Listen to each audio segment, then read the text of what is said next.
ஐயா நம்ம ஸ்ட்ரென்த் என்னன்னு தெரிஞ்சுக்கிட்டு அதை யூஸ் பண்ணி நாம வாழ்க்கையில ஜெயிக்கணுங்கய்யா. நல்லா புரிஞ்சுக்கோங்க. பாரதம் சனாதன இந்து சிவிலைசேஷனை அடிப்படையா கொண்டது. கொஞ்சம் புரிஞ்சுக்கோங்க. அதாவது உண்மை இல்லைங்கய்யா. நீங்க அப்படிங்கிறது உங்க பீயிங், அதான் நிஜம். நீங்க சொசைட்டில உங்களை காட்டிக்கிறீங்களே, உங்க பிராண்டு சோசியல் மீடியால போட்டுக்கிறீங்களே, அது நீங்க உங்களை பத்தி பில்ட் பண்ணிக்கிற பிராண்டு. பிராண்டுக்கும் நிஜத்துக்கும் பல நேரத்துல சம்பந்தமே இல்லைன்றது உங்களுக்கு தெரியும். பிராண்டுக்காக சில நேரத்துல நிஜத்தை அழிக்கிறீங்க அப்படிங்கிறது உங்களுக்கு தெரியும். அதே மாதிரி தாங்க. கொஞ்சம் நல்லா புரிஞ்சுக்கோங்க. சனாதன இந்து சிவிலைசேஷன் தான் இந்தியாவோட நிஜம். ரியாலிட்டி என்னன்னா, பாரதத்தோட ரியாலிட்டி சனாதன இந்து சிவிலைசேஷன். நான் பாரதம்னு சொல்றது வந்து காந்தஹார்ல இருந்து கம்போடியா வரை 56 தேசங்களையும், மகாபாரதத்தை சொல்ற 56 தேசங்கள், காந்தஹார்ல இருந்து கம்போடியா வரை, கைலாசத்திலிருந்து ஸ்ரீலங்கா வரை, இந்த வடக்கு தெற்கா கைலாசத்திலிருந்து ஸ்ரீலங்கா வரை, கிழக்கு மேற்கா ஆப்கானிஸ்தான் கந்தஹார்ல இருந்து இந்த கம்போடியா கம்போஜ தேசம் வரை, இதுதான் பாரதம்னு சொல்றேன். பாரதத்துல இந்து சிவிலைசேஷன் தான் ரியாலிட்டிங்கயா. இந்தியா, பாகிஸ்தான், பங்களாதேஷ் இதெல்லாம் வந்து பொலிட்டிக்கல் பிராண்டு. இந்த நாடுகள்லாம் பொலிட்டிக்கல் பிராண்டு. அது இப்ப 1947 உருவாச்சு. பங்களாதேஷ்லாம் அதுக்கும் அப்புறம் லாஸ்ட் ஒரு 75-80 வருஷமா உருவானதான் இந்த நாடுகள்ன்ற பிராண்டுங்கயா. ஆனா ஃபண்டமெண்டலா நம்முடைய அடித்தளம் என்னன்னா ஹிந்து சிவிலைசேஷன், சனாதன ஹிந்து சிவிலைசேஷன் தான் நம்முடைய அடித்தளம். இந்த பொலிட்டிக்கல் பிராண்டு அந்த சிவிலைசேஷனை அழிக்க ஆரம்பிக்கிறது தான் மிகப்பெரிய கொடுமை. நீங்க எதை உங்களுடைய பிராண்டா பில்டு பண்றீங்களோ சொசைட்டில காட்டுறதுக்கு, அந்த பிராண்டு உங்களுடைய ரியல் பர்சனாலிட்டி அழிக்க ஆரம்பிச்சதுன்னா அதான் நரகம். குல தாழ்ச்சி உயர்ச்சி சொல்லல் பாவம். அதை நான் ஒத்துக்கிறேன். நல்லா புரிஞ்சுக்கோங்க. சாதிகள் இல்லைங்கிறது உண்மை கிடையாது.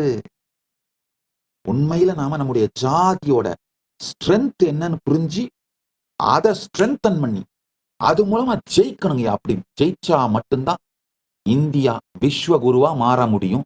பாரதம் தான் விஸ்வகுருவாக மாற முடியும். அதுக்கு ஒரே வழி நம்முடைய ஹிந்து சிவிலைசேஷனை ஸ்ட்ரென்தன் பண்ணணுங்கய்யா.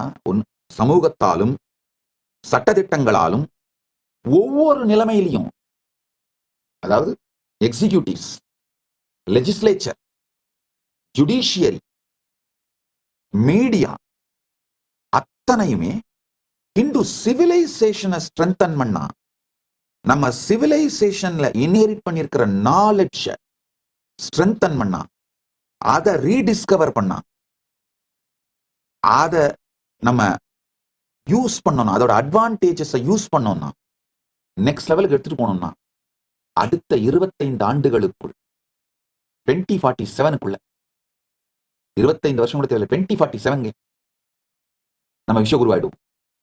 2047க்குள்ள இந்தியா விஸ்வகுரு ஆகணும்னா முதல்ல செய்ய வேண்டியது நம்முடைய சனாதன இந்து சிவிலைசேஷனை ஸ்ட்ரென்தன் பண்ணுங்க. நம்முடைய நிஜமா நாம வந்து சனாதன இந்து சிவிலைசேஷன் தாங்கயா. இந்தியாங்கிறது பொலிட்டிக்கல் பிராண்டு. கொடுமை என்னன்னா, இந்த பொலிட்டிக்கல் பிராண்டை ஸ்ட்ரென்தன் பண்றதுக்காக, அதாவது இது வந்து இந்த ஸ்கின்னை பெயிண்ட் அடிச்சு மேக்கப் பண்ணி மாத்துறதுக்காக நம்ம உயிரை அழிக்கிறதுக்கு சமமா நம்ம பண்ணிட்டு இருக்கிறோம்.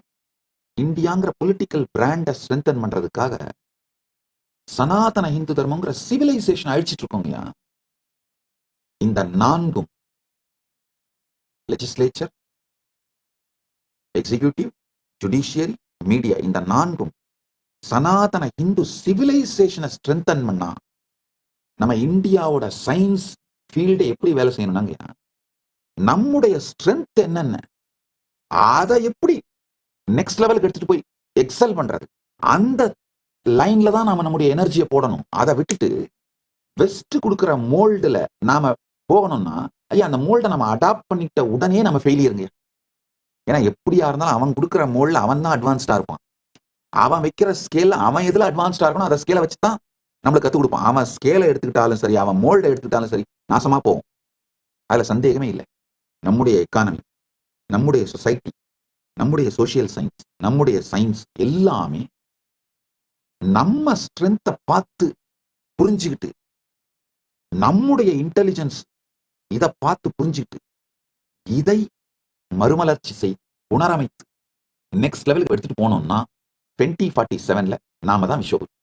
இந்த கோத்ரா சிஸ்டம், இந்த லீனியேஜ் இன்டெலிஜென்ஸ் இருக்கு பார்த்தீங்கன்னா, அது நம்முடைய ஹிந்து மாடல்ங்கயா. நம்முடைய பிரைமால் எமோஷன்ஸ்ங்கயா பயாலாஜிக்கலி ஏன்ஷியன்ட். நம்முடைய பிரைமால் எமோஷன்ஸ் பயாலாஜிக்கலி ஏன்ஷியன்ட், அதாவது நம்ம முன்னோர்கள்ட்ட இருந்து வருது. நியூரோ சயின்ஸ் ரொம்ப தெளிவா ஃபுல்லி இட் அக்ரீஸ், ஏத்துக்குதுங்கயா. நம்முடைய பிரைமால் எமோஷன்ஸ் தான் biologically ancient. It predates to your birth, உங்கள் பிறப்புக்கு முன்பாகவே. அப்படின்னா என்ன அர்த்தம்? உங்க முன்னோர்கள்ட்ட இருந்து வருது. ரெப்டிலியன் பிரெயின் சர்வைவல் இன்ஸ்டிங்க்ட் ஆகட்டும், ஹங்கர், அக்ரெஷன், டெரிட்டோரியல் பிஹேவியர், இது எல்லாமே முன்னோர்கள்ட்ட இருந்து வர்றதுங்கயா. மேமலியன் பிரெயினோட emotional bonding, attachment, social behaviours, mammalian brain தான் நம்முடைய emotional bonding, attachment, social behaviour இதெல்லாம் கவர்ன் பண்ணுதுங்கயா.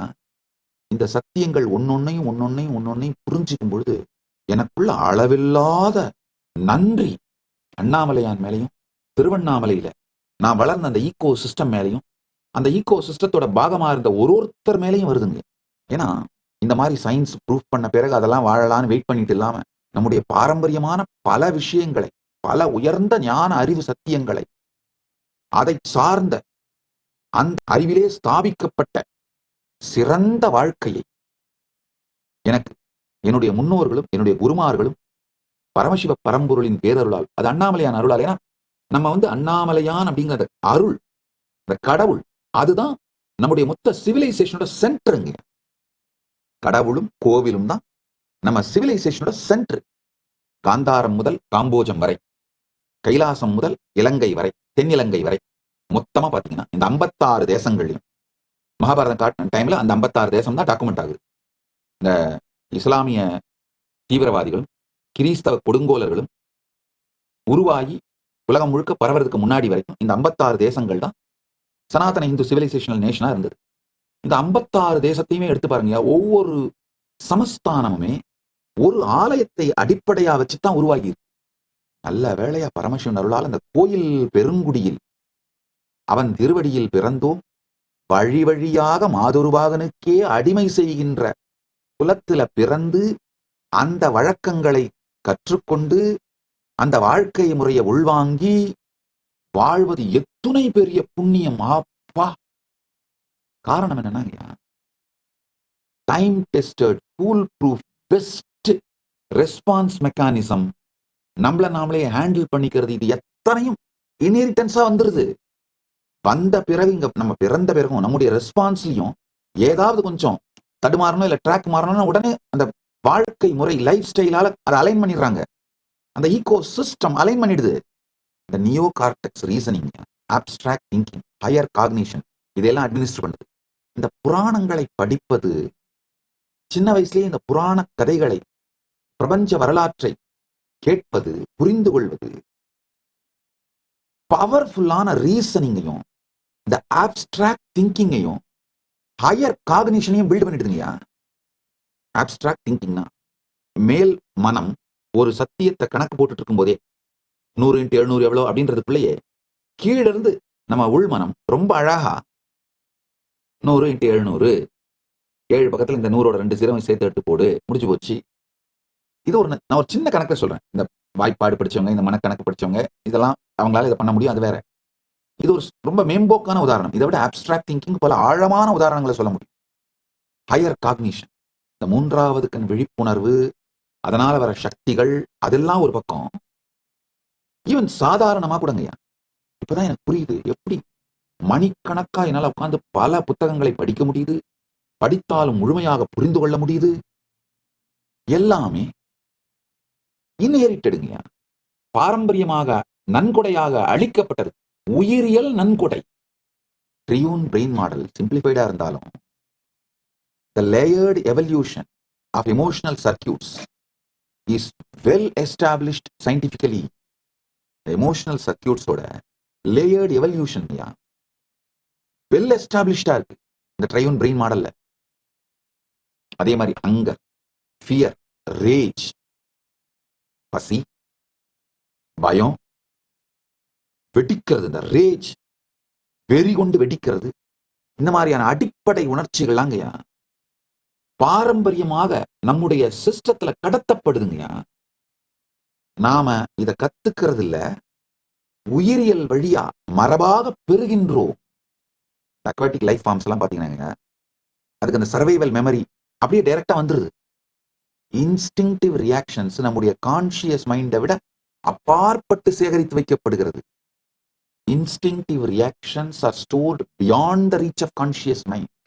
இந்த சத்தியங்களை எல்லாம் கொஞ்சம் புரிஞ்சுக்கோங்க. அதுக்கப்புறம் நான் ஃபைனல் கன்க்ளூஷன் சொல்றேன். ஐயா, உண்மையிலேயே சனாதன இந்து தர்மத்துல ஜாதிகளால தாழ்ச்சி உயர்வு இல்லைங்க, இருந்ததே கிடையாதுங்க. அதான் உண்மை. நம்ம ஒவ்வொருத்தருக்குமே ஒரு பெரிய ஸ்ட்ரென்த் இருக்கு. அதை ரீடிஸ்கவர் பண்ணி அந்த லைன்ல நாம அட்வான்ஸ் பண்ணோம்னா நாம எல்லாம் ஒன்னா சேர்ந்து பாரதத்தை விஸ்வ குருவாக, இந்தியாவை விஸ்வ குருவாக 2047 பண்ணிடலாம். சனாதன தர்மத்தின் தூதுவர்களை உருவாக்குவதுதான் என்னுடைய நோக்கம். எத்துணை பேரை வேண்டுமானாலும் அனுப்புங்கள். அவர்களுக்கு கைலாசா திருவண்ணாமலையில் 5 லட்சம் ரூபாய் மதிப்புடைய இந்த பயிற்சியை, உணவு, தங்குமிடம், பயிற்சிக்கான பொருட்கள், பூஜை பொருட்கள் மற்றும் புத்தகங்கள் அனைத்தையும் இலவசமாக கொடுத்து, பயிற்சியும் கொடுத்து, 1 ஆண்டு அவர்கள் இந்தியா முழுவதும் யாத்திரை செய்வதற்கு தேவையான சகல உதவிகளையும் வசதிகளையும் செய்து கொடுத்து அவர்களை முழுமையாக தயார்படுத்தி ஒரு முதிர்ச்சி அடைந்த பாரதத்திற்காக, சனாதன இந்து தர்மத்திற்காக தங்கள் வாழ்க்கையை தியாகம் செய்கின்ற முதிர்ச்சியோடு பயிற்சி பெற்ற தலைவர்களாக உங்களுக்கு திருப்பி அளிக்கின்றேன். இது மாதிரியான முதிர்ச்சி அடைந்த தலைவர்களால் மட்டும்தான் எந்த மத மாற்றத்தையும் தடுக்க இயலும். நமக்கு இப்ப தேவைங்கயா பணம் அல்ல, அல்லது வேற சொத்துக்கள் அல்ல. சனாதன இந்து தர்மத்தை வாழ்ந்து மற்றவர்களை வாழ வைப்பதற்கு தயாராக இருக்கின்ற உற்சாகமுடைய, உத்வேகமுடைய மக்கள்தான். ஆணோ பெண்ணோ இளைஞரோ முதியவரோ எந்த நிலையில இருந்தாலும் பரவாயில்ல, அனுப்புங்க. பயிற்சி கொடுத்து அவர்களை தலைவர்களாக மாற்றி உங்களுக்கு திருப்பி அளிக்கின்றேன். கைலாசா திருவண்ணாமலையில் நடைபெறும் பரமசிவசேனா பயிற்சி முகாமில் இணையுங்கள்.